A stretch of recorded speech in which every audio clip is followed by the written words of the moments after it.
주식 뿜뿜 두근두근 진짜 돈 버는 내가 찐찐 투자 톡 부자 아빠 투자 만나기.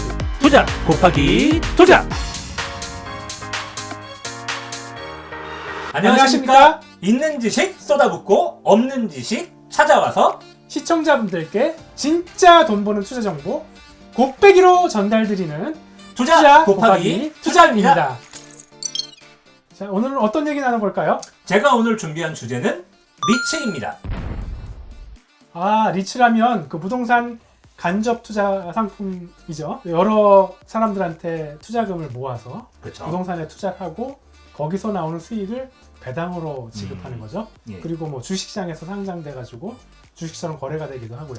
맞습니다. 그런데 갑자기 이 리츠를 오늘 얘기해 보려는 이유는 뭔가요? 요즘 리츠가 다시 주목을 받고 있더라고요. 2020년 그렇게 많이 남지 않아 한 6개월도 안 남았지 않습니까? 네네. 근데 그동안에 예정된 게, 그러니까 상장이 예정된 리츠가 5개나 된다고 그러더라고요. 5개면은 물량이 꽤 될 것 같은데요. 그렇죠. 이제 물량이 꽤 되는 거죠. 그래서 이제 오늘은 이 공모 리츠, 그러니까 상장돼서 거래가 되는 이 공모 리츠가 왜 다시 주목을 받고 있는지, 네네. 그리고 투자자분들이 여기다 투자를 할 때 뭘 주의해야 되는지, 네. 이런 걸 한번 집중적으로 한번 네. 살펴보려고 합니다. 그런데 공모 리츠가 주목받는 이유가 뭐 특별한 게 있나요? 지난 5월 28일에 한국은행이 기준금리를 0.75%에서 0.5%까지 확 낮췄지 않습니까? 네, 그렇죠. 그래서 지금 은행들도 예금금리의 이자가 좀 많이 계속 떨어질 수 있는 것 같은데요. 그죠? 네, 뭐 시중은행들 네네. 막 다 나서가지고 계속 이제 예금 인하 경쟁 같이 막 이렇게 네, 그렇습니다. 막 빠르게 낮추고 막 그러더라고요. 예, 예. 저는 이제 그게 제일 큰 이유다. 아, 이렇게 말씀드리고 싶습니다. 그렇다면은 그 리츠의 배당 수익률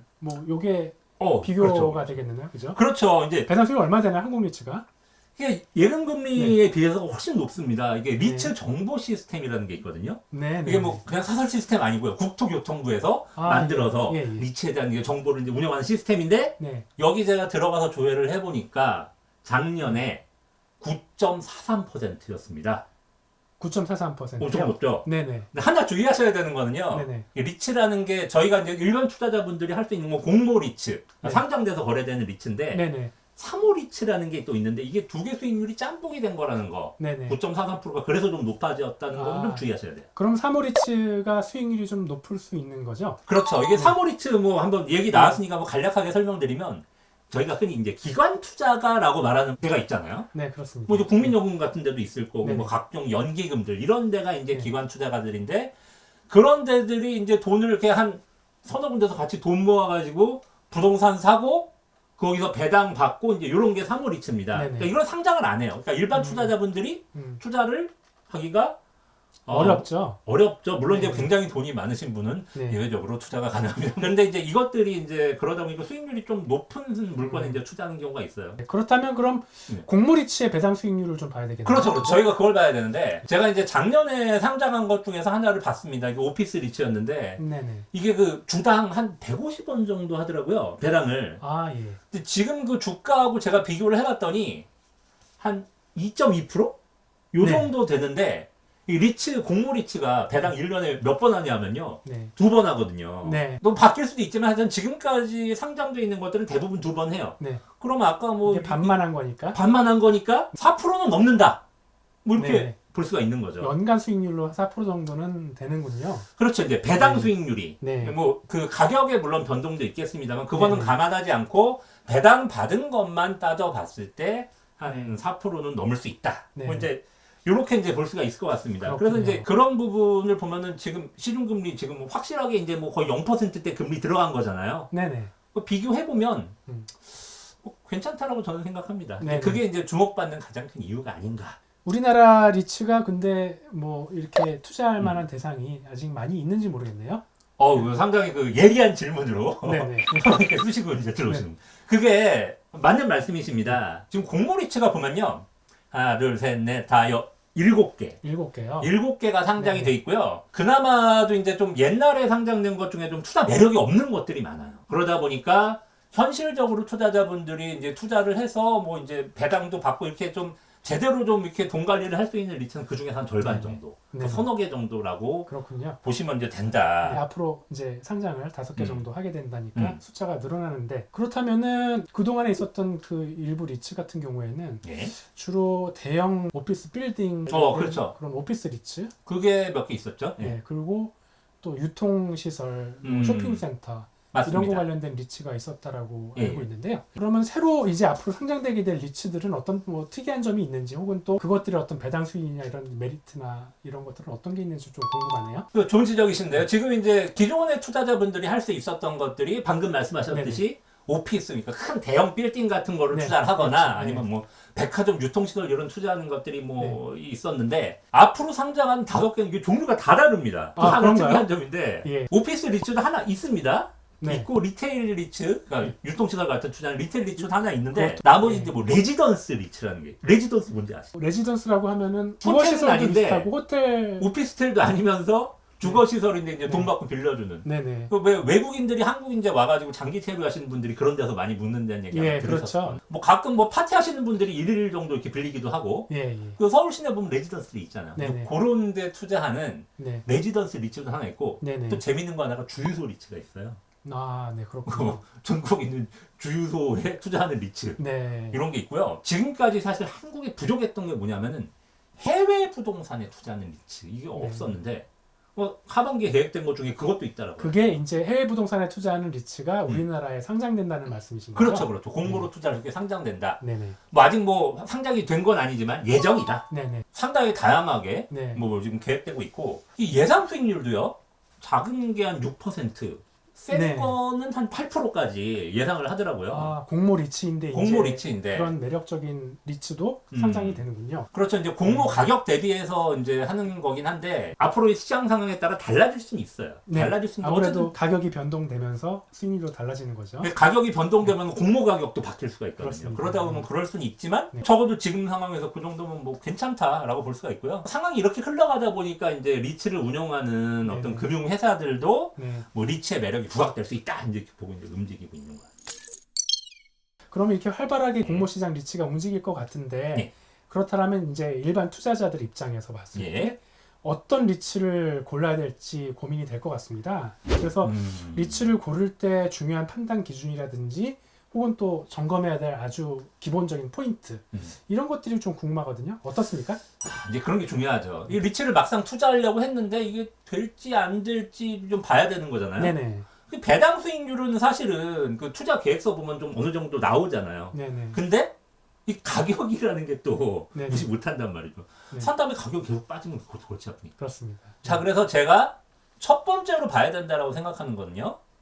리츠 임차인의 업황입니다. 임차인의 업황이요. 업황. 네. 이게 뭐냐면은 이 리츠라는 거는 결국 부동산 펀드처럼 이렇게 돈 모아서 이제 빌딩이나 뭐 유통시설 이런 걸 네. 사는 거잖아요. 근데 샀으면 거기서 영업을 하는 사람이 있잖아요. 네. 리츠 투자자분들한테 배당금을 가져다 주시는 네. 그분들이죠. 네네. 이분들이 잘 되고 있느냐 이걸 봐야 된다라는 겁니다. 그 부동산에서 영업을 하는 영업을 하는 와서 들어와서 영업을 임대료를 하는, 내주시는 네, 한마디로. 임대료를 내주시는 분들이 임차인인 거죠. 그렇죠. 네네. 임차인 네. 분들이 아무래도 뭐 여러 가지 업종으로 하실 수 있는 그 것이죠. 리츠마다 다른데 뭐 네. 이제 오피스라면 진짜 그 안에서 너무 다양한 네네. 거 있는 거잖아요. 네네.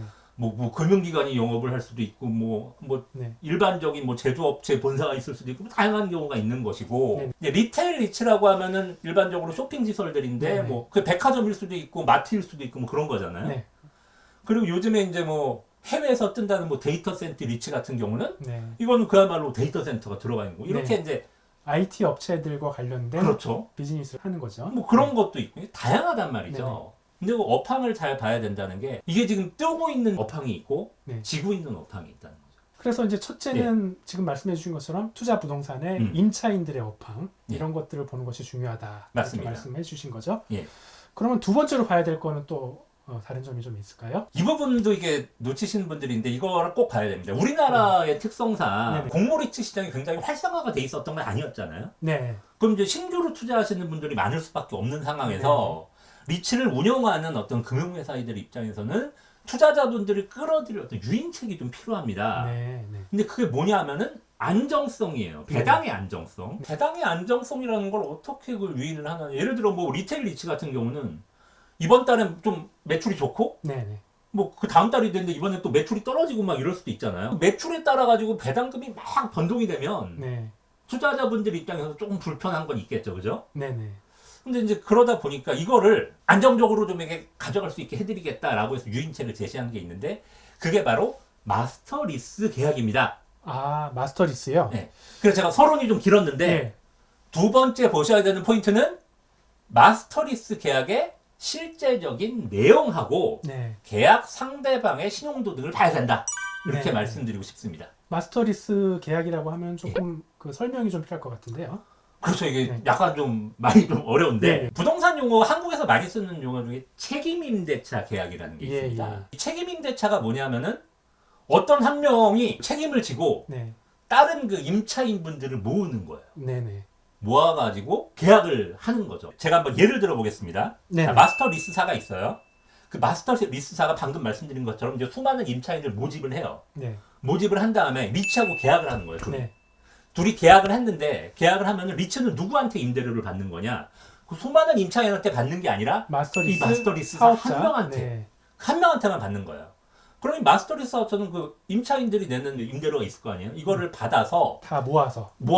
예를 들어 그냥 다 모았는데 그게 1억 1천만 원이었다고 가정을 네. 해볼게요. 리츠랑 계약한 금액이 1억이에요. 네네. 1억은 줘야 되잖아요. 네네. 주고 1천만 원 남죠. 네. 이거 이제 자기 수익으로 잡으시는 거예요. 마스터리스 마스터리스 사업자의 사업자의 네, 수익으로 잡는 수익이 거예요. 잡히는 거죠. 네. 이런 건데 이게 물론 이제 리츠가 직접 이제 관리를 해서 수익이 더 날 수도 있습니다. 네. 있습니다만 그렇게 할 때 매출액이 변동되는 게 있기 때문에 이 마스터리스 하나 끼고 계약을 하면은 여기가 이제 다 관리도 해주고 네.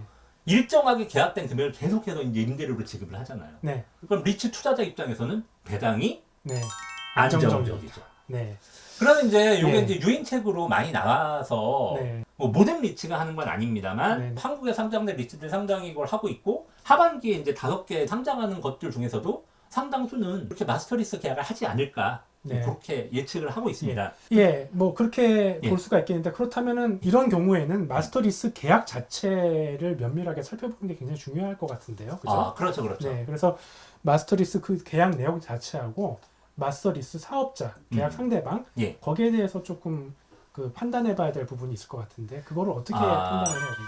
아, 이게 되게 중요한 포인트인데요. 이게 리츠를 투자하는 입장에서 봤을 때 이거 계약이 돼 있으면 일단 뭐 당장은 너무 좋잖아요. 네네. 뭐 계약이 딱 하면 뭐 10년 해가지고 네네. 뭐 매 반기 얼마 배당이 딱 거의 고정이 되니까 네네. 이건 너무 좋은데 마스터리스 계약의 상대방이 네. 예를 들어 신용도가 좀 떨어진다. 네네. 예를 들어 뭐 자금력이 좀 딸린다거나 네네. 이러면은 배당이 제대로 지급이 되지 않는 네네. 이제 그런 문제가 생길 수 있기 때문에 이 계약 상대방이 신용도를 꼭 한번 잘 따져봐야 된다. 네네. 이걸 이제 말씀드리고 싶고요. 정말 신뢰할 만하냐? 그렇죠. 그런 부분이 첫째로 중요할 것 같고. 그리고 이제 사실 이제 계약 내용 자체도 잘 봐야 됩니다. 네네. 그래서 이제 뭐 몇 년간 네. 몇 퍼센트의 배당 수익률을 뭐 그 제시를 하고 있는 네. 건지 이건 이제 정말 뭐 안정적으로 나한테 음. 좋은 수익이 가져다 지는 것인지 그렇죠. 그 내용이 중요하다는 것이죠. 네, 그렇죠. 네. 그런 이제 상세 계약 내용도 네네. 살펴봐야 된다. 네. 이렇게 보시면 돼요. 네. 정리해 보자면 그런 예. 공모 리츠 투자할 때 예. 첫째로 살펴야 될 것은 예. 임차인의 업황을 살펴라. 맞습니다. 그렇죠? 임차인 업황을 살펴야 네. 되죠. 예. 두 번째는 마스터 리스 계약일 경우에 예. 마스터 리스 계약 상대방의 음. 신용도라든지 그 음. 다음에 구체적인 계약 내용을 살펴라. 그렇죠. 그게 두 번째죠. 신용도하고 계약 내용 네네. 살펴라. 맞습니다. 예, 그런데 마지막으로 한 가지 더 궁금한 점이 있거든요. 예. 뭐냐면 이 리츠도 이제 일반 회사에 투자하는 것처럼 음. 리츠의 실적을 좀 잘 살펴봐야 될 수 있지 않습니까? 맞습니다. 투자 기간 동안에 예. 역시 뭐 리츠도 이제 주식회사 형태로 돼 있는 거니까. 예. 그래서 일반 회사의 주식 투자할 때와 마찬가지로 그 회사의 경영 지표라든지 재무제표 같은 거. 그렇죠, 뭐, 재무제표 그리고 경영 실적 예. 이런 것들을 살펴볼 수 있는 그런 방법이 좀 있을까요? 네, 지금 말씀하신 것처럼 이게 리츠도 이제 법적으로는 회사거든요. 네네. 그러니까 부동산 투자 회사인 거거든요. 그리고 리츠를 사실 투자한다는 거는 그 부동산 투자 회사의 주식을 사는 거라고 보시면 네네. 돼요. 이러다 보니까 법적으로 그 방금 말씀하신 뭐 이렇게 경영 실적이나 재무제표 이런 거를 공시를 하게 돼 있습니다. 네. 그 공시 자료를 살펴보면은 다 파악할 수 있다.